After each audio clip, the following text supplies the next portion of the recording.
Olá, como vai? Meu nome é Paula Peixoto, eu sou assistente social, especialista em ajuda humanitária e desenvolvimento, sou mestre em políticas públicas em direitos humanos e atuo como superintendente de promoção e garantia dos direitos humanos no estado do Rio de Janeiro. Então a gente vai fazer um resgate à história social da infância para que possamos entender o papel social, do Estado, da sociedade civil destinados a mesmas. Então é interessante a gente fazer essa aproximação histórica. E antes da gente entrar na história, vale a pergunta: o que é a infância? O que para você é a infância? Como a infância ela é conceituada? Qual é o sentimento da infância? Pois bem, a infância, na sua origem, no grego, a gente tem a palavra infans, significa sem fala, sem expressão, alguém que ainda está no anonimato. A sua origem da palavra infância é essa. Quando a gente resgata a infância na Idade Média, a gente pode pegar um autor muito famoso chamado Philippe Arrier, e ele traz que o sentimento da infância ele é uma invenção da modernidade. Na Idade Média, a gente não tinha um sentimento voltado para a infância, a gente não tinha um cuidado, uma proteção, tanto que a gente pode observar nas artes, a criança você via como um pequeno adulto, a roupa, os trajes, as ações eram ações de uma pessoa adultizada, porém menor. Em relação à higiene, você tinha um índice de mortalidade para esse público muito alto, então você tinha muitos filhos e o que sobrevivesse foi o que sobreviveu, foi o mais forte ali daquela leva de filhos. E aí, para trabalhar a história social da infância, eu dividi a história em 4 pontos, em 4 períodos. O primeiro período, a gente vai trabalhar o período assistencial caritativo.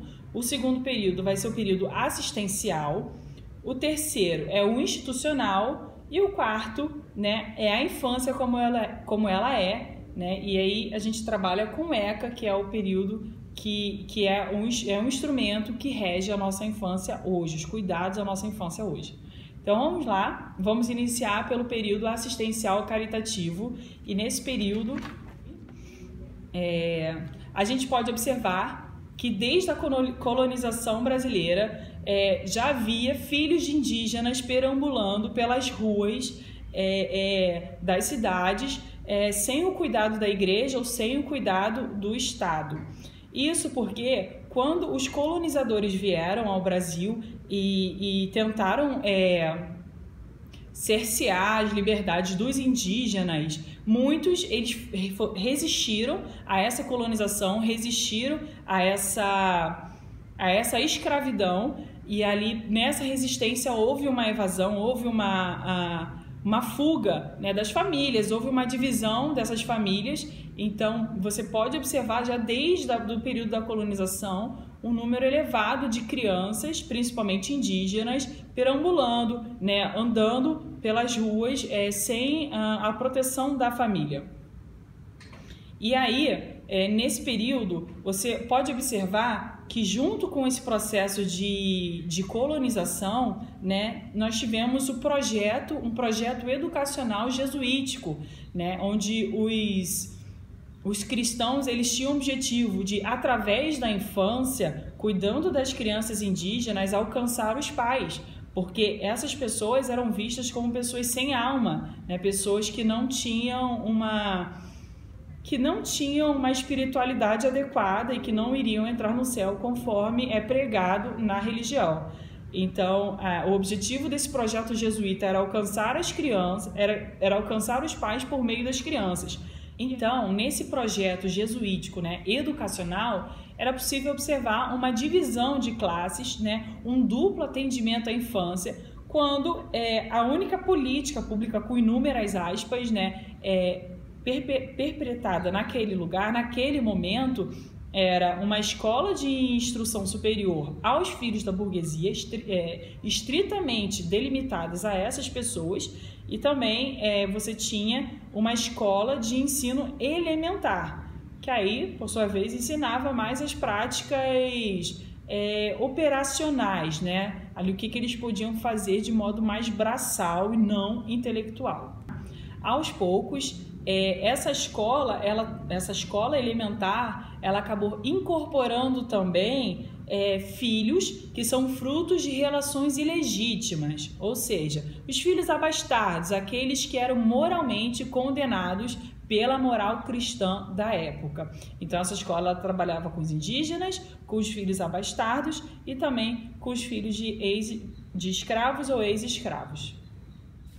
Com o grande número de enfermos que chegavam por meio das viagens, né, das grandes navegações, Portugal decidiu instalar aqui no Brasil as Santas Casas de Misericórdia.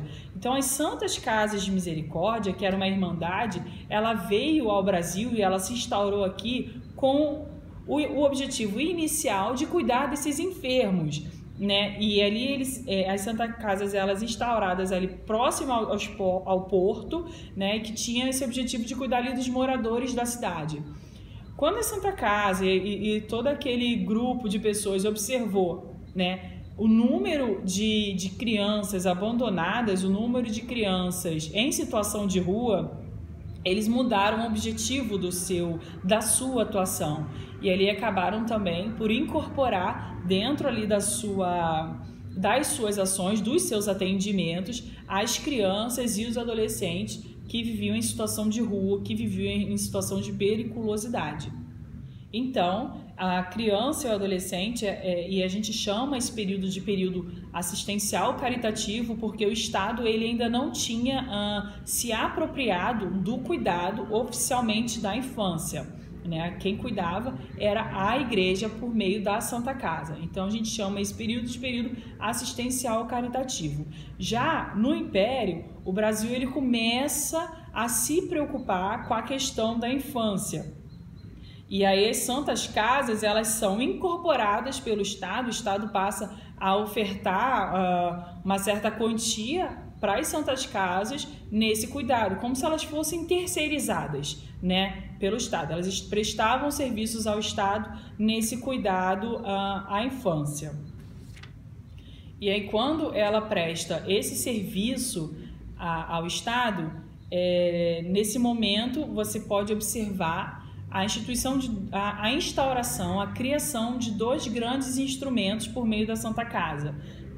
Não posso dizer instrumentos, acho que são sistemas, né? O primeiro sistema era o sistema da roda, onde nos muros, na parede das Santas Casas, era colocado um cilindro giratório, onde a criança era colocada do lado de fora nesse cilindro e aí virava o cilindro, e aí aquela criança que estava externamente passava a estar internamente ao muro, né? E ali o pai ou familiar, enfim, quem não quisesse mais aquela criança, tocava a campainha, acionando ali quem estava de plantão, a irmã de plantão, enfim, a pessoa que estava de plantão na Santa Casa, para que ela soubesse que tem uma criança ali, tem uma criança colocada na roda. Então, é possível observar muito o termo o filho da roda, né? Eu sou filho da roda, eu sou uma pessoa colocada na roda, e esse foi um instrumento utilizado pela Santa Casa quando ela passou a ser controlada pelo Estado,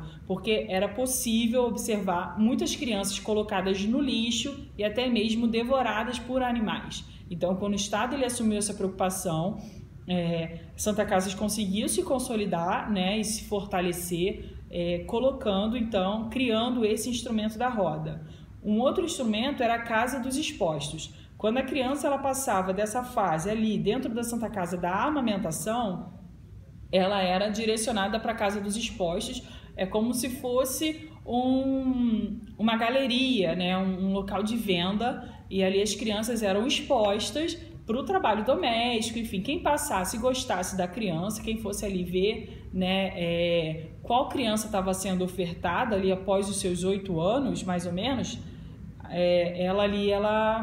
ela ficava exposta, né? E esse era um dos grandes objetivos daquelas crianças, porque talvez ela conseguiria um bom dote, ela conseguiria uma boa educação, né, próxima ali das casas, das famílias. Então, esse era um outro instrumento institucionalizado pela Santa Casa já no período imperial, né? Um período onde o Estado ele controla a Santa Casa. Avançando para o início do século XIX, a gente consegue observar algumas mudanças no cenário brasileiro, né, em relação ao atendimento à infância. E aí a gente vê a construção dos institutos de menores ou educandários. Então, nesses institutos, meninos e meninas eles eram mantidos com instruções diferenciadas, né? Aos meninos cabiam uma educação primária, né? Uma educação profissional, religiosa, já as meninas não. A elas cabia uma educação mais voltada para o trabalho doméstico, né? Para aquelas atividades ali do dia a dia, que era para que elas pudessem, a partir de então, recorrer ali a um casamento, a um matrimônio ou até mesmo a um trabalho doméstico, né? Um outro ponto dessa época que a gente observa como uma prática muito perversa, acabou se tornando muito perversa, apesar, né, dos desdobramentos que ela gerou, foi a Lei do Ventre Livre. A Lei do Ventre Livre, até aquele momento, né, antes daquela lei, a criança ela tinha uma espécie de seguro, ela era assegurada pelo seu dono, pelo grande proprietário, pelo fazendeiro, enfim. Ela tinha um seguro de toda a sua vida. Quando a Lei do Ventre Livre é perpetrado, ali diz que após os 8 anos de idade, até os 8 anos de idade, ela era cuidada pelo dono, pelo fazendeiro, pelo escravizador, mas depois disso ela já não era mais obrigação dele, né? Ela era obrigação do Estado, ou o Estado indenizava o escravizador para que ele cuidasse dessa criança, né, desse adolescente, e se ele não quisesse cuidar, essa criança era abandonada, era uma criança desvalida, era uma criança, enfim, sem casa, né, sem local, sem moradia. Então a Lei do Ventre Livre ela foi perversa por isso, porque ela nada mais fez do que desobrigar o proprietário de cuidar, de prover o sustento desse adolescente, né?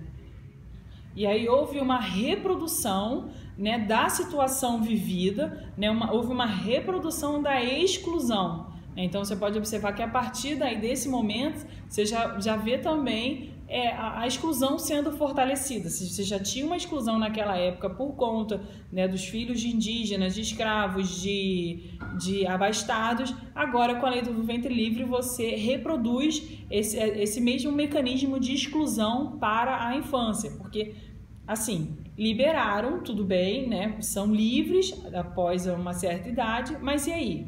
Né? Quem vai cuidar deles?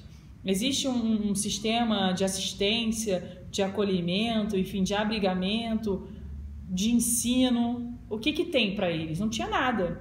Então, houve simplesmente uma reprodução, né, da pobreza no Brasil a partir dessa exclusão da infância. E aí, o código que determinava esse período era o Código Criminal de 1830, né? E esse código, ele optava pelo recolhimento dessas crianças órfãos, como o nome diz, e posteriormente o encaminhamento para o trabalho precoce, para o trabalho exploratório. Era esse o código que norteava a época para a infância e adolescência. E também estipulava uma idade penal de até 14 anos. Esse era o código da época. E aí a gente avança para o período assistencial, que já chega aí a partir do final do século XIX, esse período de transição entre o século XIX e o século XX, onde o Estado, aí já liberal e republicano, ele passa a enxergar a infância de um outro modo. Ele passa a enxergar a infância como o futuro da nação, né? Porque agora era primordial, né, como agora um Estado republicano, firmar uma nação, um povo,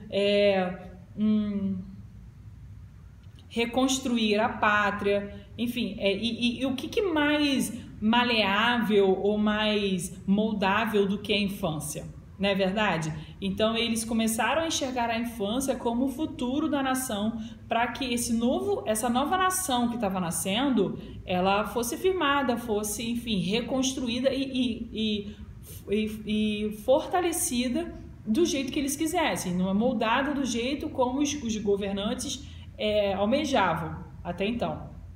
E aí então, né, com esse olhar voltado para a infância, é notória a judicialização da infância, ou seja, era notório você ver a intervenção do Estado na educação, né, na correção desse público, a fim de transformá-los em cidadãos, né, úteis e produtivos. Só que ao mesmo tempo você vê uma fala de proteção, né, na educação, você também vê uma fala de repressão. Então é uma fala ambígua, né?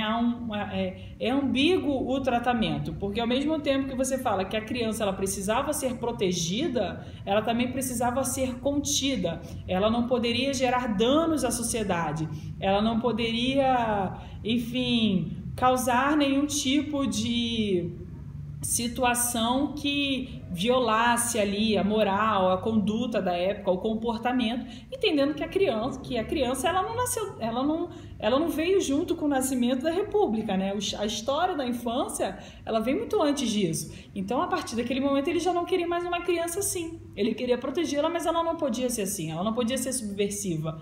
Ela não podia ser contrária à moral. Ela não poderia mais ser contrária à ordem. Enfim, então, ao mesmo tempo que ele queria protegê-la, moldá-la para que se tornasse o futuro, tinha a função também de correção, né? de ajustes, vamos dizer assim. Então, foi promulgado às pressas, né? Entendendo que o número de criminalidade não diminuía por conta da mudança do Estado, né? A criminalidade estava cada vez mais alta.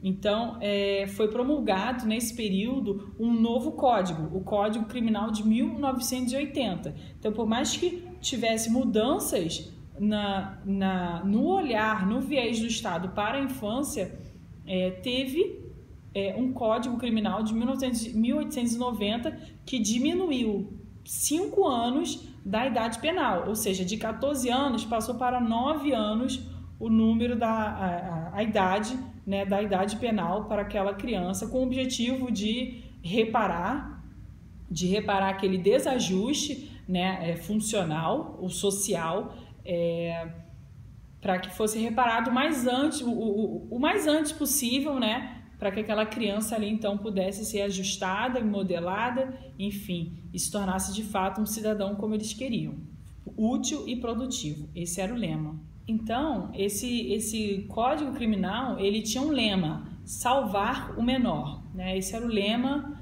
da época, né? Salvar o menor, salvar para ajustar, salvar para modelar. Então, essa medida de salvação era por meio de medidas coercitivas e correcionais, né? Então, aparentemente, fácil, rápida e eficaz, mas que, na verdade, ela não gerou muitos frutos, não gerou muitos resultados, visto o número elevado de crianças abandonadas, de crimes nessa época.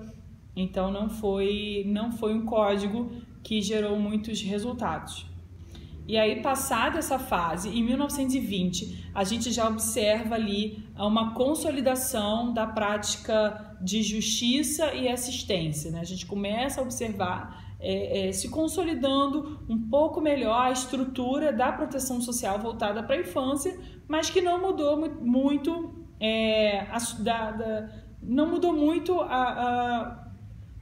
do processo histórico, não houve uma mudança significativa, né? Dessa proteção social para os menores abandonados. E uma dessas práticas, uma dessas ações, né, de origem da justiça e da assistência social a partir da década de 20 é o Código de Menores, né, de 1926. Esse Código de Menores tinha como alvo a infância. Era uma infância pobre, né, uma infância que não era contida por uma família, ou que essa família não era considerada ou habilitada na educação, enfim, de acordo com os padrões da moralidade, né? E aí os filhos desses pobres que não se encaixavam, né, nessa definição, que não se encaixavam nesse código, eles eram passíveis de uma intervenção judiciária. Então, toda criança que não se encaixava no código, que era filho de pobre, que o pobre não tinha condições de dar uma educação de qualidade, ele era passível de uma deliberação judiciária e ali ele era recolhido para os institutos, né? Então, a gente consegue ainda observar essa segregação, né? Essa divisão de classes no atendimento à infância. Então, esse código de menores, ele apontava para uma visão jurídica repressiva e moralista, né? De caráter correcional e disciplinar, prevendo uma internação, prevendo uma repreensão em caso de abandono físico e moral das crianças. Uma outra questão interessante que ficava muito a critério do juiz a decisão sobre aquela criança, aquele adolescente. Então, por mais que aquela criança ela não estivesse enquadrada, ou melhor, que ela estivesse enquadrada no código ou tivesse uma família e a família cuidasse dela, desse a educação, mas se o juiz ele entendesse que aquela criança estava em perigo de ser, né, em perigo de ser uma criança que infringisse as leis, em perigo de ser, enfim, uma ameaça para a sociedade, ao juiz também cabia a decisão de institucionalizar essa criança. Então, por mais que ela se enquadrasse, se ele observar que ela está em perigo de causar algum dano à sociedade, ele tinha plenos poderes de institucionalizar essa criança. Então, esse era o código vigente, né, que é o Código de Menores de 1927. Um outro ponto desse Código de Menores, que a gente pode até considerar como um avanço, como um aspecto positivo, é a impossibilidade de prender o menor, né? A lei, a idade criminal para a infância, ela mudou para os 18 anos. Então, não era possível prender ninguém menor dos 18 anos. Ali dos 18 até os 21 anos, essa pessoa, né, esse jovem, ele ficava numa casa educacional, caso ele não pudesse regressar, então, para sua família. Já avançando, né, a gente estava falando de 1926, 27, quando foi constituído esse código. Já na era Vargas, né, a criança e a família ela passou a ser enxergada de outro modo. A família ela passou a ser encarada como um elemento participativo no desenvolvimento da criança e do adolescente.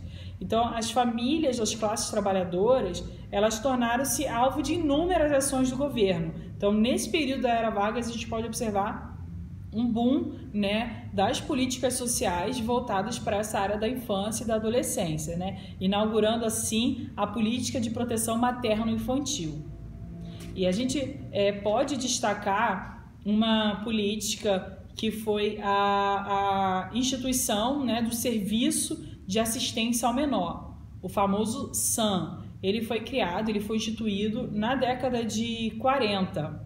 Esse SAM, ele tratava de um órgão do Ministério da Justiça que tinha como objetivo proporcionar assistência. Então, você vê, né? A Justiça proporcionando assistência não fugiu muito do mote anterior, mas ele tinha esse objetivo nacional, provocar uma assistência social em todo o país, através da reeducação desses menores carentes e infratores da lei penal.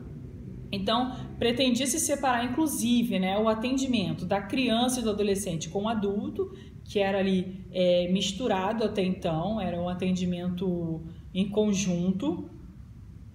Contudo, ele possuía, né, ele trazia esse legado de um caráter correcional e repressivo, né, e adotava sistemas também de internação, assemelhando-se ao sistema penitenciário e aos asilos, né, como disse aí, os institutos de menores da década de 20.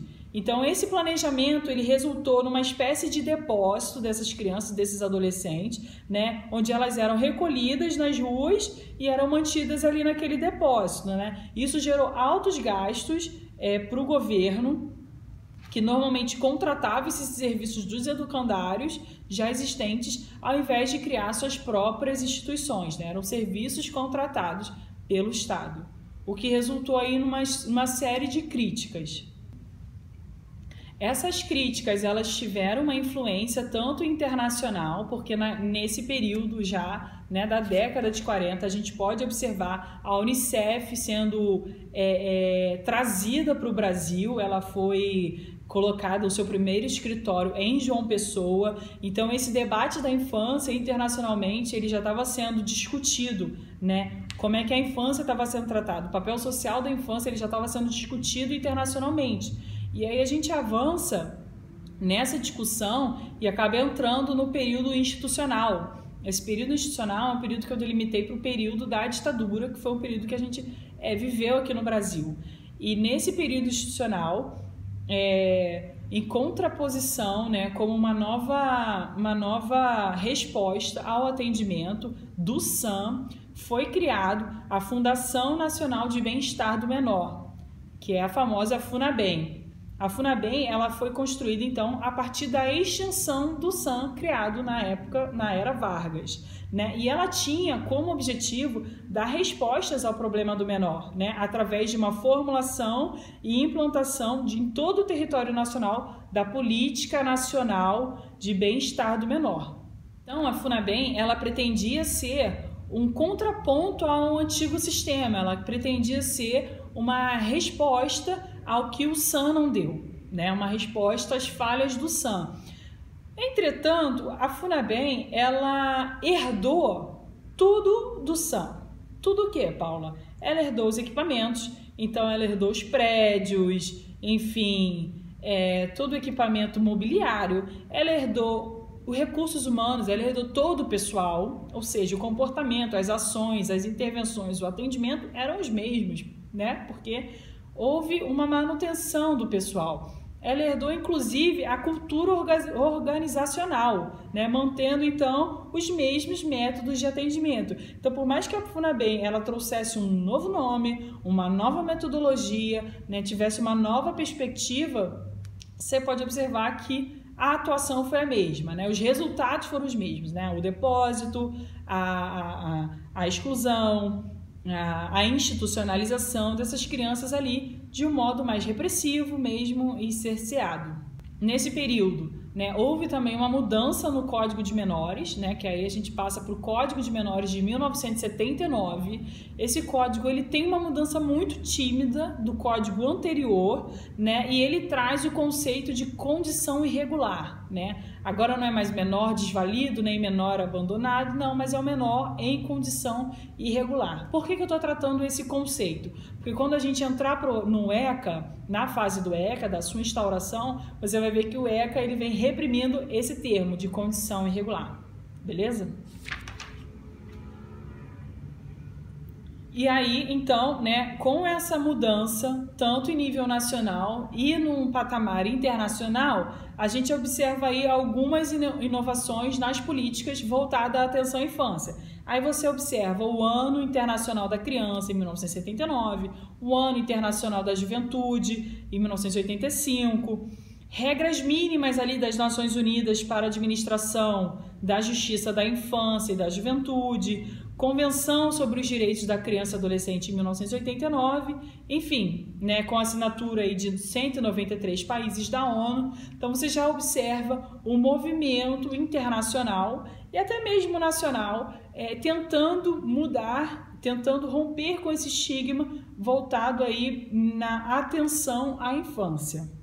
E aí, com esse movimento internacional, a gente observa também o Brasil já no movimento de redemocratização e junto com o movimento de redemocratização, alguns questionamentos feitos, né, pela sociedade em relação à maneira como a infância tem sido tratada por meio da FUNABEM, historicamente pelo SAM, Santas Casas de Misericórdias, ali já alguns questionamentos eles começam a ser levantados e a ter voz, né? E aí criam-se então propostas norteadoras ao aparato jurídico que abandonaria então a doutrina de situação irregular, né, e colocaria no seu lugar a doutrina da proteção integral.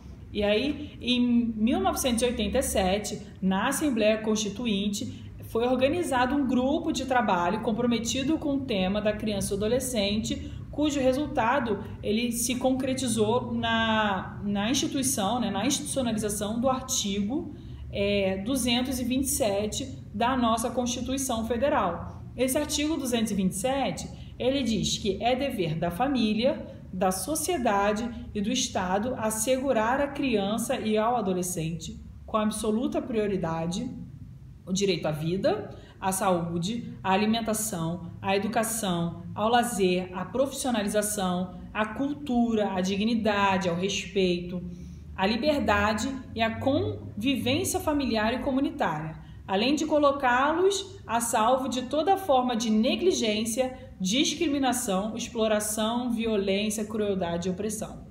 Esse é o artigo 227, né? E esse é o novo mote da doutrina da proteção integral, deixando então para trás a doutrina da situação irregular, do menor e tudo mais, né? Então essa nova orientação política, ela rompe com a concepção arcaica, né, da tutelação do menor, da situação irregular, reafirmando a criança e o adolescente como sujeitos de direito e não objetos da norma, não objetos do direito. Agora eles são sujeitos de direito, né? Então todos deveriam assim receber o mesmo tratamento legal sem qualquer discriminação.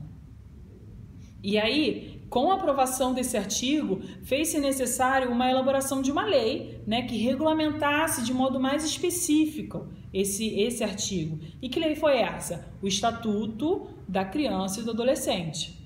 E aí, no Estatuto da Criança e do Adolescente, a criança é a pessoa de até com 12 anos de idade e dos 12 até os 18 é considerado adolescente. Nessa lei também, o termo menor, ele acaba sendo substituído por criança e adolescente. Nessa mesma legislação, né, a convivência familiar da criança e do adolescente, ela foi estabelecida como um direito fundamental.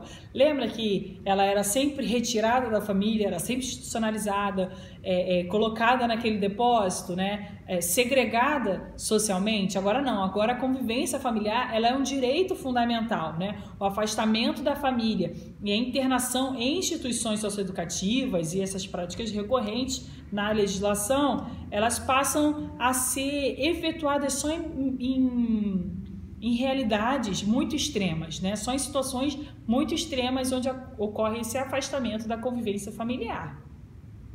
Então o estatuto ele vem como um divisor de águas, né? Ele se estabelece como um divisor de águas jurídico na infância, no cuidado à infância, né? Porém, até hoje ele encontra algumas dificuldades para atingir uma aceitação social e até mesmo um reconhecimento como absoluta prioridade, enfim, né? Todos aqueles aditivos, aquelas normas que precisam ser cumpridas. Então a gente pode observar que historicamente a criança e o adolescente, né, eles foram alvo de diversas ações, né, de diferentes maneiras, de acordo com as suas características socioeconômicas, expondo assim as camadas mais pobres, né, em situações mais adversas a esses tipos de instituições, esses educandários, asilos. Todas essas medidas foram tomadas a fim de debelar o abandono e a criminalidade. Porém, não observamos efetividade ou resolutividade nessas ações a partir dessas medidas, né? O que persiste é a desigualdade, né, nos sistemas de proteção, fazendo com que o problema da infância ele atinja milhões de crianças. Então a gente observa crianças e adolescentes passando de menores em situação irregular e acabaram caindo no limbo social, porque eles são rodeados de mecanismos que não os protegem. Então eles estão no limbo social, por mais que venha o ECA amparando, né? Há uma dificuldade na efetividade do ECA, na implantação do ECA. Então é a partir dessa fragilidade, desse contexto de debilidade histórica das políticas públicas destinadas à infância e à adolescência, né, que a nossa próxima fala, a nossa próxima conversa vai ser trazendo a configuração do fenômeno do desaparecimento e como o Estado responde a esse fenômeno. Então fica meu agradecimento, fica o meu e-mail de contato, se vocês quiserem entrar em contato comigo, paulapeixoto.dhrj@gmail.com, tá? DHRJ Direitos Humanos, RJ Rio de Janeiro. Então fica esse o meu contato, vou deixar aqui embaixo também se vocês precisarem. E enfim, gente, então fica meu agradecimento e muito obrigada e até a próxima.